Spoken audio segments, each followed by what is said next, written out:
अभी current politics पर आते हैं कि इससे मुझे ये भी समझना है कि तेजस्वी किसके कहने पर या किसकी सुनते हैं, उनका एडवाइजर कौन है, पिता ही हैं क्या एडवाइजर, गुरु उनके गुरु जो भी हैं वही हैं या कोई और लोग हैं। ऐसा भी इन्होंने यात्रा निकाली आज से जो शुरू की है। इनको ये किसने कहा था कि राहुल गांधी के साथ जाने में कोई यात्रा कर लो, कोई दिक्कत नहीं है।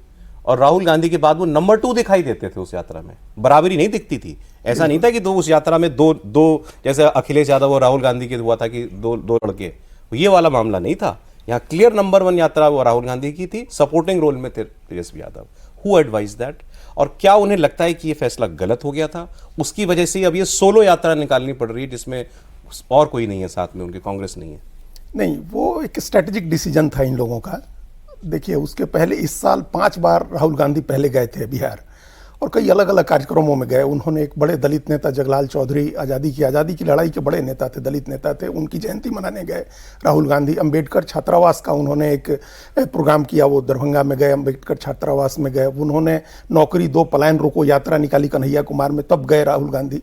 तो ये हर बार कांग्रेस की अपनी यात्रा होती थी, अपना कार्यक्रम होता था, उसमें आरजेडी शामिल नहीं होती थी।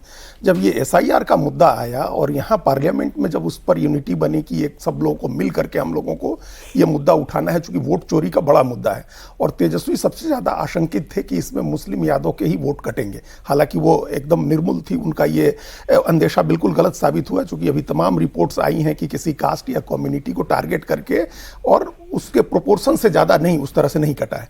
लेकिन ये था कि ये बड़ा मुद्दा है और हमारा जो वोट बैंक है उसके वोट कट सकते हैं।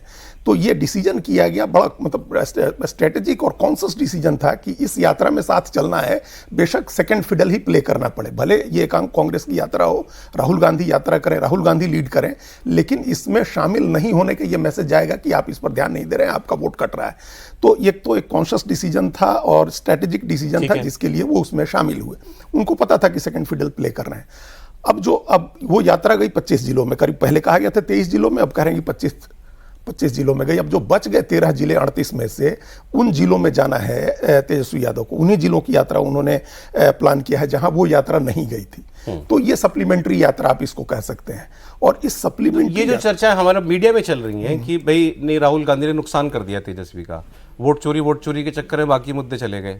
नहीं, देखिए, ये हमारा भी मानना है। हालांकि अमिताभ जी का सर्वे जो है वो कह रहा है कि वोट चोरी का मामला कोई 21% के लिए वोट का। हाँ, आपके सर्वे में जब मुद्दे पूछे गए तो आप 21% बेरोजगारी के बाद सबसे बड़ा मुद्दा लोगों ने यही बताया एसआईआर का है। लेकिन ये आपने जो सवाल आपका है कि वो ये हमको लगा, उस समय भी लगा, अभी भी लग रहा है कि उस यात्रा में आप अगर दूसरे सवाल उठाते, जैसे उस समय रोजगार की बात नहीं हुई, बेरोजगारी की बात नहीं की तेजस्वी यादव ने, जिसका वो श्रेय लेते हैं और उनको मिलता इसलिए है क्योंकि जब उन्होंने कहा 2020 के चुनाव में कि हम 5 लाख रोजगार देंगे, तो उनको मॉक किया गया। ये कहा गया कि पैसे क्या इनके पिताजी के यहाँ से आएंगे, पैसे कहाँ से आएंगे, ये कहा गया।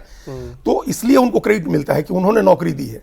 तो आप वो मुद्दा लेकर के नहीं गए। एसआईआर के बहाने आप जो यात्रा कर रहे थे उसमें बड़े दी गई 5 लाख नौकरी तेजस्वी जब डिप्टी शुरू हो गया या वो देना शुरू कर दिया गया था और अब मिल गई है, 5 लाख से ज्यादा नौकरियां मिल गई हैं। अच्छा। और उसमें फिर नीतीश कुमार इसको क्लेम करते हैं कि 7 निश्चय पार्ट 2 आया। जब 7 निश्चय में हमने नौकरी का वादा किया था और 7 निश्चय पार्ट 2 आया तो उसके तहत हमने नौकरियां दी और अब तो हम 50 लाख नौकरी और रोजगार देने वाले हैं, ये दावा किया जा रहा है। लेकिन उन्होंने, तेजस्वी ने यात्रा में रोजगार का मुद्दा नहीं उठाया, अपराध का मुद्दा नहीं उठाया। उन्होंने गरीबी, बेरोजगारी, पलायन, ये सब जो मुद्दे थे। और हम पटना में थे, हमारी बात हो रही थी दीपांकर भट्टाचार्य से, वो भी उस यात्रा में शामिल थे, CPI-ML के जनरल सेक्रेटरी हैं। तो उन्होंने कहा कि यात्रा में कनेक्ट नहीं बन पाया। अगर लोग उतर करके साथ में अगर थोड़ी दूर ही चलते, पैदल ही चलते, कम जगह की यात्रा करते, तो कनेक्ट बनता, तब मैसेज ज्यादा जाता उसका, तब इंपैक्ट ज्यादा होता। तो उस यात्रा में कई गड़बड़ियां हुई हैं। जो इश्यूज थे नहीं उठाए गए, लोगों से कनेक्ट की कोशिश नहीं की गई और दोनों में बॉन्डिंग जैसे दिखनी चाहिए थी वो नहीं दिखी। ये दिख रहा था। हाँ, लेकिन पांचों पार्टियों के नेता एक साथ दिख रहे थे, ये एक पॉजिटिव उसमें चीज। ये जो बार बार ये बात आ रही है कि भाई ये तो उनको अच्छा नहीं लगा होगा ना तेजस्वी को कि सीएम के सवाल पर राहुल गांधी ने सीधा जवाब नहीं दिया इनको। कांग्रेस आज भी नहीं दे रही है। बिल्कुल सौरभ, और उसके बाद जो उन्होंने कहा कि 243 विधान सीटों पे मेरे चेहरे के हिसाब से जो बात कर रहे थे, हम सभी जानते हैं कि ये बात क्यों कही जाती है, किसके लिए कही जाती है। दूसरी चीज़ कि अगर वो उस यात्रा का कंटिन्यूशन वाकई में रहता तो आप फिर नाम बदलने की क्या जरूरत थी, आप वही नाम रखे होते। यात्रा का अब नाम वो तक आप वोटर बदल रहे हैं। अधिकार यात्रा थी, ये बिहार अधिकार यात्रा होगी। क्यों बदला आपने नाम? जाहिर तौर पे एक अलग पहचान उसको आप देना चाह रहे थे। तीसरी चीज़ की जैसे वहाँ पे जो बैठकें हो रही हैं, इवन प्रदेश अध्यक्ष की बैठक पे इन दलों में आपस में मेल मिलाप नहीं हो पा रहा है, क्योंकि मसला सिर्फ वो नहीं है। दूसरा मसला ये आ गया कि सीट शेयरिंग को लेके 15 सितंबर वाली बैठक में सीट शेयरिंग वगैरह को लेकर बातचीत हुई थी, या जो बातचीत हुई उसमें कांग्रेस का सिर्फ नंबर्स को लेकर दबाव नहीं है, कांग्रेस का ये भी दबाव है कि विनेबल सीट हमें चाहिए। सिर्फ ऐसा नहीं कि नंबर्स आप दे दें 60 और 65 और हमें हारने वाली सीटें चाहिए, तो वो तो नहीं चाहिए। आरजेडी की तरफ से ये है कि पिछले चुनाव में जो हुआ उसके बाद वो देना नहीं चाहते इनको बहुत ज़्यादा सीट, तो वो तनातनी है। तो उसमें कई सारे फ्रिक्शन है जिसको आप इस रूप में देख रहे हैं। और तेजस्वी यादव से जुड़े हुए लोगों से बात कीजिए तो उनको भी ये समझ में आ रहा था कि राहुल गांधी जो इशू लेके गए और उसके पहले जो एक मोमेंटम वो बना रहे थे उसको इन्होंने डिरेल किया। अच्छा, ये वाकई SIR का मुद्दा बिहार के किसी भी ज़िले में, किसी भी ब्लॉक में, किसी भी विधानसभा में अगर आप बात करें और वहाँ अगर ये पता चले कि कोई बहुत बड़ा इशू है, तो ये हम लोगों के लिए रॉकेट साइंस है। अभी तक तो नहीं पता चल रहा है, कहीं से कोई आवाज नहीं आ रही। किसी भी ज़िले में आप बात कीजिए। अच्छा, अगर बिहारी जो मानसिकता आमतौर पे होती है, अगर ऐसा हो जाए ना सड़क, तो आपको सड़क पे दिखेगा वो, उसमें किसी को रिपोर्ट करने की भी जरूरत नहीं पड़ेगी। हाँ नहीं, वोट लोग नहीं कटने दे सकते हाँ, हैं, उसमें वोट बाकी अधिकार सारी के चीज़ें लिए बर्दाश्त जितने कर जागरूक सकते लोग हैं। हैं। इस पे तो एकदम जो भौतिक तौर पे, संसाधन के तौर पे कमजोर से कमजोर व्यक्ति हो, वैसी आक्रामकता दिखाएगा, भी लड़ कल्पना जाएगा। नहीं की जा सकती। देखिए, क्वालिटेटिवली सही कह रहे हैं अजीत जी भी और देवेंद्र जी भी कि मैं 10 दिन रहा, 2000 किलोमीटर हर डिवीजन गया सर, है ना, सासाराम या भोजपुर से शुरू करके नीचे साउथ बिहार होते हुए पूरा सर्कल कंप्लीट करके पटना में। तो क्वालिटेटिव असेसमेंट कई बार क्वांटिटेटिव असेसमेंट से अलग होता है, ठीक है, क्योंकि क्वालिटेटिवली हम 10 दिन अगर हैं तो 50, 100, 150 इन्फ्लुएंसर से मिल रहे हैं, लार्जली नॉट पब्लिक, और थोड़ा बहुत सोशल लिसनिंग चाय की दुकान पे ही है। तो मेरा भी यह इंप्रेशन था कि भाई SIR जो है वो ऐसा कोई वोट कैचिंग मुद्दा नहीं बना है। तेजस्वी जब खुद ही अब बेरोजगारी और भ्रष्टाचार और इसकी बात कर रहे हैं तो उनको भी ये रियलाइज हो रहा है। सर्वे में क्यों आ रहा है उसका भी एक कारण है, क्योंकि एक रिसेंसी बायस है, दूसरा आपको ध्यान होगा जब जुलाई में हमने सर्वे किया था, मतलब कि अभी ताजा मुद्दा उठा हुआ है। एक बस तो क्रिएट है। 50% लोगों ने कहा था अनएम्प्लॉयमेंट और 4% लोगों ने कहा था SIR, जब जुलाई में हमने सर्वे किया था।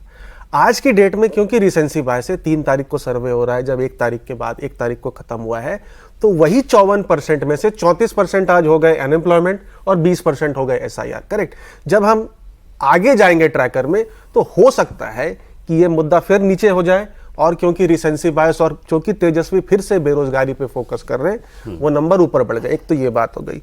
दूसरी बात है कि बहुत नुआंस्ड होती है, जैसे कोई भी यात्रा, वोटर अधिकार यात्रा है, मैं वहां पर मुस्लिम समाज के लोगों से मिला जिनमें वोटर अधिकार यात्रा के बाद नाराजगी है। अच्छा, उनका कहना है कि मुस्लिम समाज का कोई भी लीडर उस जीप या ट्रक पे नहीं था। जब हमारी आबादी 17% है या 18% है, हमारे वोट से ये सरकार बन रही है, मुस्लिम समाज का एक भी बड़ा लीडर जीप या ट्रक पे नहीं था। That is number 1।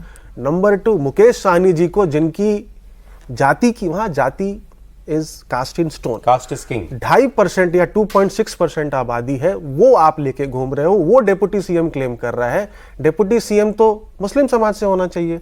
Deputy CM क्यों? अगर आप खुद के भी देखें, शायद जब आपके कलीग गए हैं, उनका नाम याद नहीं आ रहा, जब वो सीमांचल वगैरह में घूम रहे हैं, कुछ लोगों का तो कहना है कि सीएम हमारा होना चाहिए मुस्लिम समाज से, है ना। हुसैन गए थे। हाँ, हुसैन गए थे, करेक्ट। तो ये भी एक बात वहां पे चल रही है। तो नहीं, बट वो क्या नुआंस्ड करेंगे? मैसेज होती है। कहीं और किसी और को थोड़ी दे ऑप्शन देंगे नहीं है ना इसमें, तो मतलब देखिए, हम लोग चाह सोच के रहे भी- थे क्या कि AIMIM हो सकता है इस बार सीटें कम हो जाए, लेकिन अगर इस तरह की बात और धारणा एक सेक्शन में भी शुरू हो जाएगी तो मे बी AIMIM की उतनी सीटें ना कम हो। लोकसभा में AIMIM 2 विधानसभा सीटों में आगे है,